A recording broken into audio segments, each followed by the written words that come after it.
शक्तिरूपेण संस्थिता नमस्तस्यै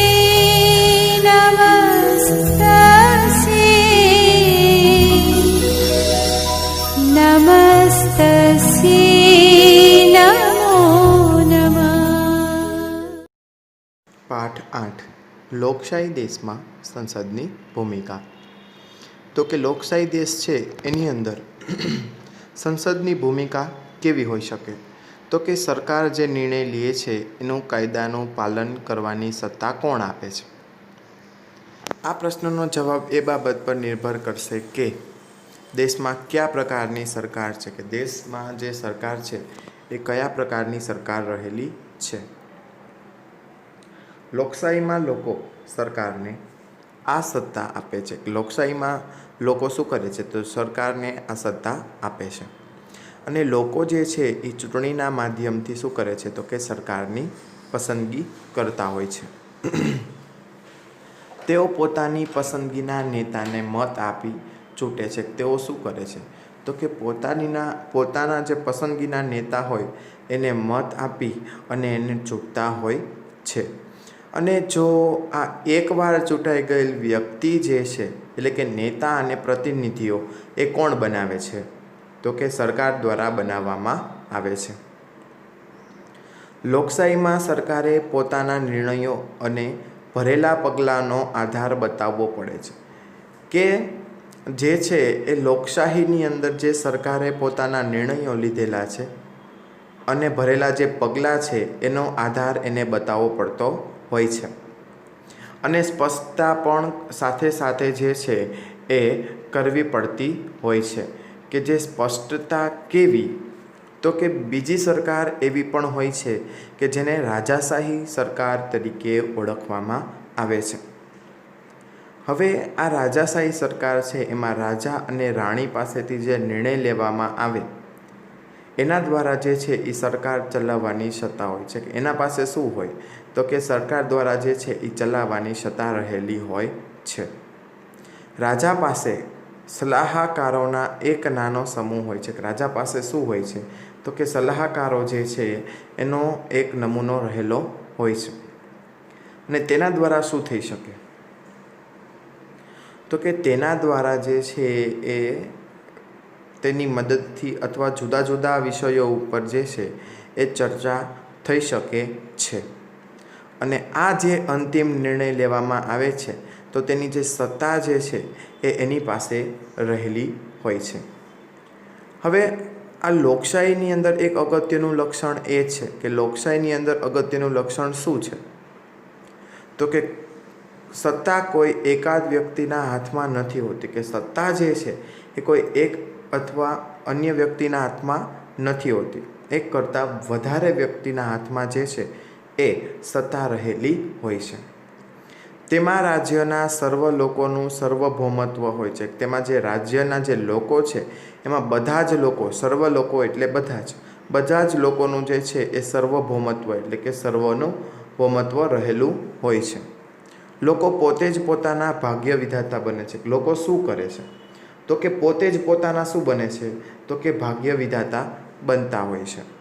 સર્વભૌમત્વ એ રાજ્યનું અનિવાર્ય લક્ષણ છે। સર્વભૌમ એ શું છે? તો કે રાજ્યનું જે છે એ મુખ્ય અનિવાર્ય લક્ષણ રહેલું છે। લોકશાહી માટે અંગ્રેજી ભાષામાં ડેમોક્રેસી શબ્દ વપરાય છે। કે લોકશાહી ભાષામાં જે છે એ અંગ્રેજી શબ્દ માટે શું વાપરવામાં આવે છે? તો કે ડેમોક્રેસી શબ્દ વાપરવામાં આવે છે। લોકશાહી રાજ્યતંત્ર લોકો માટે હોય, અર્થાત વધારેમાં વધારે લોકોનું હિત સાધવું એ લોકશાહીનું મુખ્ય લક્ષ્ય છે।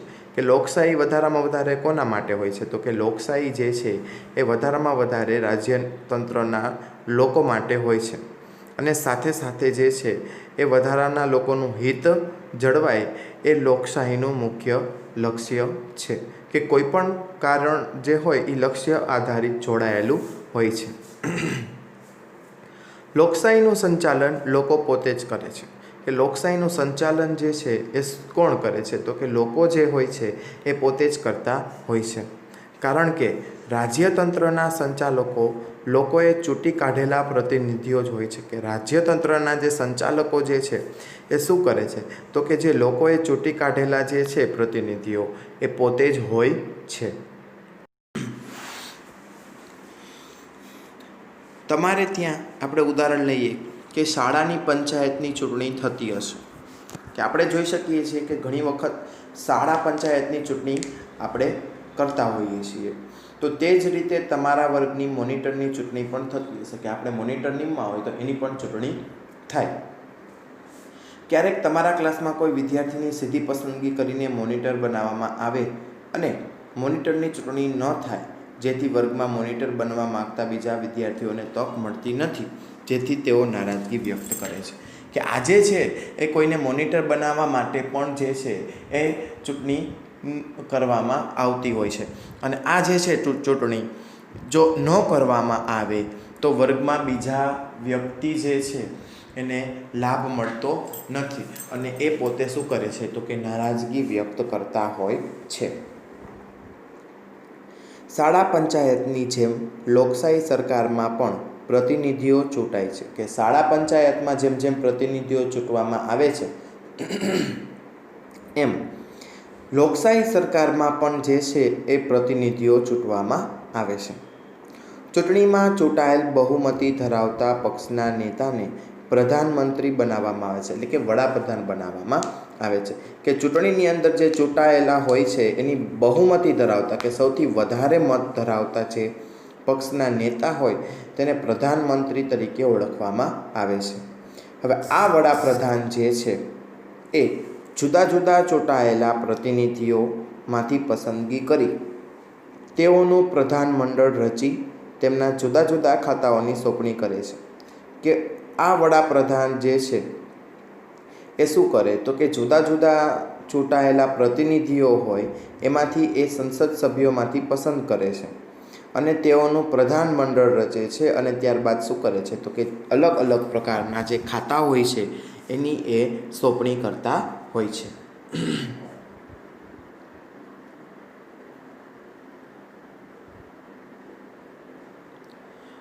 સંસદ કેવી રીતના બને છે તો સંસદ એટલે એને ઇંગ્લિશમાં કહેવાય પાર્લામેન્ટ. ભારત સંસદીય લોકશાહીનું સ્વરૂપ સ્વીકાર્યું છે. ભારતે શું કર્યું છે તો કે સંસદીય લોકશાહી સ્વરૂપ જે છે એને સ્વીકારેલું છે. ભારત સંસદ એ સર્વોચ્ચ સંસ્થા છે. ભારતમાં સંસદ જે છે એ ઊંચામાં ઊંચી સંસ્થા છે. ભારતની સંસદ રાષ્ટ્રપતિ અને બે ગૃહો એટલે કે લોકસભા અને રાજ્યસભાની બનેલી છે. ભારતની સંસદ જે છે એ રાષ્ટ્રપતિ અને બે ગૃહોમાં એટલે કે લોકસભામાં અને રાજ્યસભાથી બનેલી હોય છે. રાજ્યસભા એ સંસદનું ઉપલું ગૃહ અને લોકસભા જે છે એ નીચલું ગૃહ ગણવામાં આવે છે. કે રાજ્યસભાની અંદર સંસદનું જે છે સંસદને ઉપલું ગૃહ અને લોકસભાને નીચલું ગૃહ તરીકે ઓળખવામાં આવે છે. એવી રીતના સંસદના 3 વિભાગ પાડવામાં આવ્યા છે કે લોકસભા, રાષ્ટ્રપતિ અને રાજ્યસભા. તો લોકસભાની અંદર કુલ સભ્યો 545 હોય અને ગુજરાતની કુલ કેટલી બેઠકો હોય છે તો કે 26 બેઠકો હોય છે. અને જે છે રાજ્યસભામાં કુલ 250 સભ્યો હોય છે અને ગુજરાતની એ માત્ર ને માત્ર 11 બેઠકો જ હોય છે. આઝાદી પછી રચાયેલ ભારતીય સંસદ લોકશાહીના સિદ્ધાંતોમાં ભારતના લોકોનું વિશ્વાસનું પ્રતીક છે. કે આઝાદી પછી જે છે એ જે વસ્તુ રચાઈ છે અને એના બાદ જે છે એ ભારતીય સંસદ જે છે એ લોકશાહીના સિદ્ધાંતોમાં તેના લોકોનું ભારતના લોકોનું જે છે એ એક વિશ્વાસનું પ્રતીક બની ચૂક્યું છે. લોકશાહીમાં નિર્ણય લેવાની પ્રક્રિયામાં પ્રજાની સહમતિ અને ભાગીદારી હોય છે. કે લોકશાહીમાં જે છે એ નિર્ણય લેવાની જે પ્રક્રિયા થઈ છે એમાં પ્રજાની સહમતિ અને ભાગીદારી પણ હોઈ શકે છે. આપણી શાસન વ્યવસ્થામાં સંસદની પાસે સંપૂર્ણ અને મહત્ત્વની સત્તા હોય છે. કે આપણી શાસન વ્યવસ્થા છે એની સંસદની પાસે જે છે એ સંપૂર્ણ અને મહત્ત્વની સત્તા રહેલી છે. કારણ કે તે લોકોનું પ્રતિનિધિત્વ કરે છે. તે શું કરે છે તો કે એ માત્ર ને માત્ર એ લોકોનું શું કરે છે, તો કે પ્રતિનિધિત્વ કરતા હોય છે.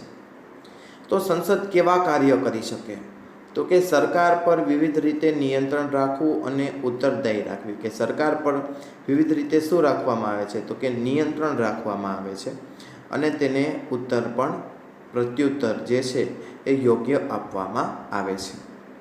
કાયદા બનાવવા તેમજ તેમાં ફેરફારો કરવા, જૂના પુરાણા કાયદા રદ કરવા. એ કાયદા બનાવી અને એમાં ફેરફાર કરવામાં આવે, અને જો ફેરફાર કરવામાં આવે તો અમુક જે જૂના પુરાણા કાયદાઓ જે હોય છે એને ફેરફાર કર્યા બાદ એને રદ કરવામાં આવે છે. ત્યારબાદ છે કેવી રીતના બને છે લોકસભા, હાઉસ ઓફ પીપલ. કે લોકસભા જે છે એ કેવી રીતના બને, તો કે લોકસભા માટે જે છે એ રાજ્યની વિધાનસભાની જેમ જ ચૂંટણી યોજાય છે. કે લોકસભામાં શું કરવામાં આવે છે, તો કે રાજ્યની વિધાનસભા જે હોય છે એની મુજબ જ જે છે એ ચૂંટણી રચવામાં આવે છે. દર 5 વર્ષે લોકસભાની ચૂંટણી થાય છે. દર 5 વર્ષે શું થાય છે, તો કે લોકસભાની જે છે એ ચૂંટણી યોજાય છે. દરેક સંસદીય મત વિસ્તારમાંથી એક ઉમેદવારને સંસદમાં ચૂંટવામાં આવે છે. કે દરેક 5 વર્ષે લોકસભાની ચૂંટણી થાય છે, એમાં સંસદીય મત વિસ્તાર હોય છે, એમાં એક ઉમેદવારને જે છે એ સંસદમાંથી ચૂંટવામાં આવતા હોય છે.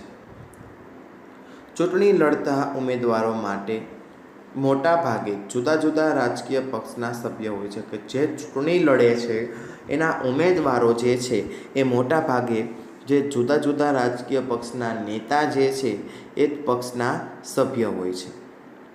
ચૂંટાયેલા ઉમેદવારને સંસદ સભ્ય MP કહેવામાં આવે છે. આ બધા સંસદીઓ મળી અને લોકસભા બને છે. કે દરેક સંસદો જે છે એ ભેગા મળી અને શું બનાવે છે, તો કે લોકસભા બનાવે છે. ત્યારબાદ છે કેવી રીતના બને છે શાસક પક્ષ. શાસક પક્ષ કેવી રીતના બને, તો કે લોકસભાની ચૂંટણી બાદ સંસદ સભ્યોની એક યાદી બનાવવામાં આવે છે. લોકસભાની ચૂંટણી થઈ જાય પછી સંસદ સભાની જે છે એ એક યાદી બનાવવામાં આવતી હોય છે, જેના પરથી ખબર પડે છે કે કયા રાજકીય પક્ષના કેટલા સંસદો છે. કે રાજકીય પક્ષના સંસદો જે છે એ કેટલા છે, એ એક સંસદ સભ્યોની યાદી બનાવ્યા બાદ આપણને ખબર પડે છે. રાજકીય પક્ષ સરકાર બનાવવા માગે તો તેને ચૂંટાયેલા સંસદોની બહુમતી મળવી જોઈએ. કે એની શું કરવામાં આવે છે, તો કે બહુમતી મેળવવામાં આવે છે. અને સામાન્ય રીતે જે છે ચૂંટણીઓ એના બાદ જ જે પક્ષ અથવા પક્ષકીય જોડાણ જે છે એ લોકસભામાં જે છે એ સ્પષ્ટ બહુમતી મળી હોય છે. કે વધારેમાં વધારે શું મેળવવામાં આવે છે, તો કે સ્પષ્ટ બહુમતી મેળવવામાં આવે છે. તે પક્ષના નેતાને રાષ્ટ્રપ્રમુખ વડાપ્રધાન તરીકે નિમે છે. તે જે છે એ નેતાને શું કહેવામાં આવે છે, તો કે રાષ્ટ્રપ્રમુખના વડાપ્રધાન તરીકે નિમવામાં આવે છે. જે ભારતના વડાપ્રધાન જે છે એને પ્રાઇમ મિનિસ્ટર એટલે કે લોકસભામાં શાસન પક્ષના વડા તરીકે ઓળખવામાં આવે છે. વડાપ્રધાન પોતાના જે છે એ પક્ષના સંસદોમાંથી જે છે એ મંત્રીઓની પસંદગી કરે છે. જે વડાપ્રધાન હોય છે એ શું કરે છે, તો કે પોતાના પક્ષના જે સંસદો હોય છે એના માંથી મંત્રીઓની પસંદગી કરતા હોય છે. આમ વડાપ્રધાન એટલે કે પ્રધાનમંડળ રચાય છે. કે એના દ્વારા શું કરવામાં આવે છે, તો કે પ્રધાનમંડળ રચવામાં આવે છે. મંત્રીઓ જે છે એ પ્રધાનમંત્રી એટલે કે વડાપ્રધાન સાથે મળીને નિર્ણયો લે છે. આ મંત્રીઓ સંઘ યાદીમાં આવતા ક્ષેત્રો વિશેના વિવિધ સરકારી કામોની જવાબદારી પણ સંભાળે છે. રાજ્યસભા કેવી રીતે બને છે, તો કે રાજ્યસભાની જે સભ્યોની ચૂંટણી જે છે એ જુદા જુદા રાજ્યોની વિધાનસભાઓના જે ચૂંટાયેલા સભ્યો છે એના દ્વારા થતી હોય છે. હવે તો કે એ રાજ્યસભાના સભ્યોની જે કુલ સંખ્યા જે છે એ કુલ સંખ્યા જે છે એ કેટલી નક્કી કરવામાં આવી છે, તો કે 250ની કુલ કહેવાય કે કુલ સંખ્યા જે છે એ નક્કી કરવામાં આવી છે. જેમાં 238 છે એમાં સભ્યોની ચૂંટણી એટલે કે કરવામાં આવતી હોય છે. હવે આ રાજ્યસભાની અંદર જે છે એ માત્ર ને માત્ર એટલી ચૂંટણી કરવામાં આવ્યા પછી 12 સભ્યોની નિમણૂક જે છે એ કોણ કરે છે? તો કે રાષ્ટ્રપતિ કરતા હોય છે. ત્યારબાદ રાજ્યસભા જે છે એ કાયમી ગૃહ છે. એટલા માટે જે છે તેનું સંપૂર્ણ વિભાજન એટલે કે વિસર્જન થતું નથી, એટલે કે સંપૂર્ણ એ વિસર્જન પામતા નથી.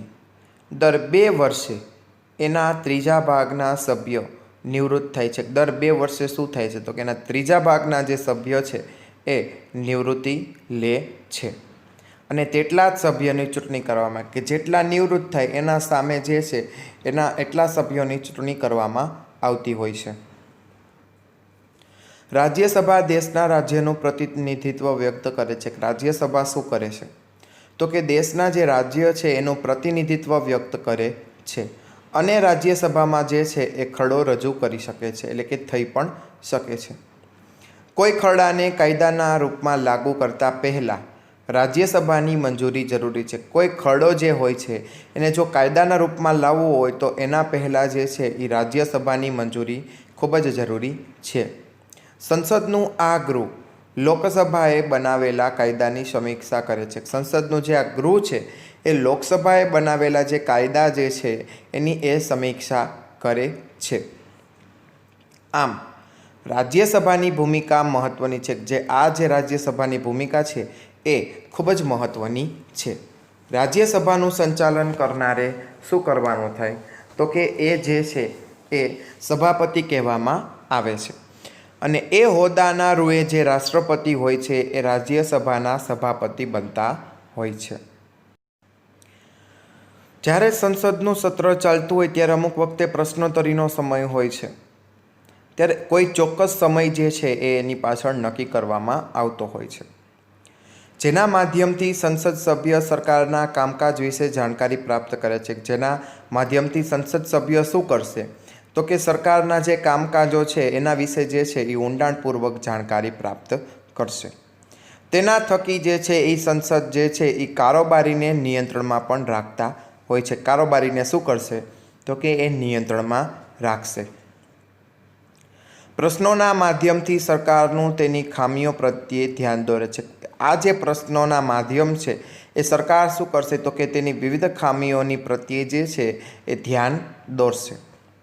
આ રીતે સરકારને લોકોના પ્રતિનિધિઓ તરફથી પ્રજાના વિચારો જાણવાની તક મળે છે. કે આ જે રીતે જે છે એ સરકારના લોકો છે એના પ્રતિનિધિઓ તરફથી જે છે એ પ્રજાના વિચારો જે છે એ જાણવાની એને તક મળતી હોય છે.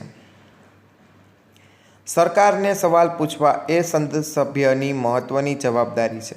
કે સરકારને સવાલ પૂછવા માટે જે સંસદ સભ્ય જે છે એની જે મહત્ત્વની જે જવાબદારી હોય છે. લોકશાહીમાં સારા વહીવટ માટે વિરોધ પક્ષની પણ સૌથી મોટી અને મહત્ત્વની રચનાત્મક ભૂમિકા હોય છે.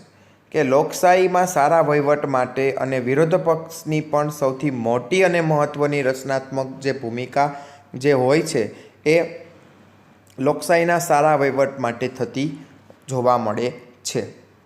તે સરકારની નીતિઓ તેમજ કાર્યક્રમોની ખામીઓ સામે લાવે છે. સરકારની જે નીતિઓ જે છે અને કાર્યક્રમોની જે ખામીઓ છે એ સામે લાવતા હોય છે.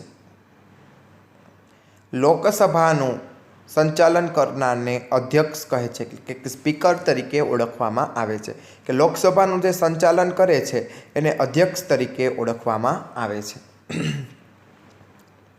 રાષ્ટ્રપતિ સંસદના અંગભૂત ભાગ ગણાય છે. રાષ્ટ્રપતિ જે છે એ સંસદના એક અંગભૂત ભાગ તરીકે ગણવામાં આવે છે. સંસદના બંને ગૃહોએ પસાર કરેલો ખરડો તેમની સહી થાય ત્યાર પછી કાયદો બને છે. કે સંસદ જે છે એ સહી કરે અને ત્યારબાદ જે ખરડો પસાર થાય ત્યારે જ એ કાયદો બનતો હોય છે. કે સહી કર્યા પછી જે છે એ કાયદો અમલમાં આપણે મૂકી શકીએ છીએ. સંસદની બેઠકો બોલાવવાની અને અત્ર સમાપ્તિની જાહેરાત કરવાની સત્તા તેઓ ધરાવે છે. સંસદની બેઠકો બોલાવવાની અને સત્ર સમાપ્તિની જાહેરાત કરવાની સત્તા કોણ ધરાવે છે? તો કે રાષ્ટ્રપતિ, પ્રેસિડેન્ટ જે છે એ પોતે સત્તા ધરાવતા હોય છે. આ પાઠ આપણે અહીં પૂર્ણ કરીએ છીએ. આ પાઠની અંદર જે છે એ વિવિધ પ્રકારના સંસદની વિવિધ ભૂમિકાઓ અને સરકારના જે કામકાજ છે, રાષ્ટ્રપતિ જે છે એ કેટલા સભ્યો દ્વારા ચૂંટવામાં આવે, કેટલા નક્કી કરવામાં આવે અને કેટલા એક યોગ્ય તરીકે એને ગોઠવવામાં આવે, એ આખો ખરડા પસાર કરે અને ત્યારબાદ બોલાવવાની જાહેરાત કરે. આ વિવિધ પ્રકારના પ્રશ્નોનું આપણે નિરાકરણ આ પાઠની અંદર જોયું. તો આ પાઠ આપણે અહીં સમાપ્ત કરીએ છીએ. આભાર.